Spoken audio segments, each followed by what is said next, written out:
There were 5 colonies in the South: Georgia, South Carolina, North Carolina, Maryland, and Virginia. And most of the people who settled there did it to make money.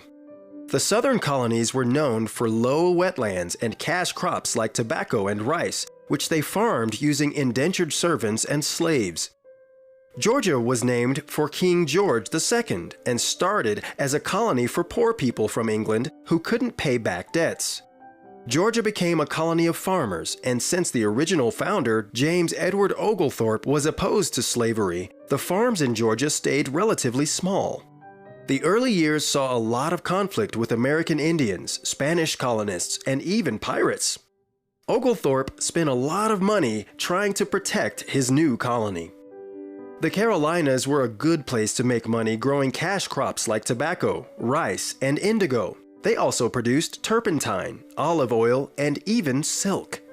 South Carolina was a place of relative religious tolerance and was home to a group of French Protestants called Huguenots. The Gulas were rich settlers from Barbados who came bringing hundreds of slaves.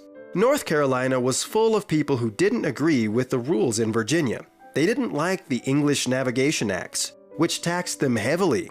So many people there turned to smuggling. The colony became something of a haven for pirates. Maryland was founded by Sir Calvert, Lord of Baltimore. Sir Calvert was a rich Englishman, but he was also a Catholic who wanted to get away from the religious rules of the Church of England. The colony allowed many different kinds of Christians to move in, but refused entrance to Jewish people or anyone not of faith. This didn't lead to peace, though, as all the groups fought for control.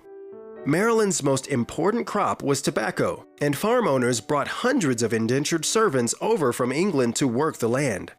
The servants would work for up to 7 years to pay off what they owed in exchange for their passage.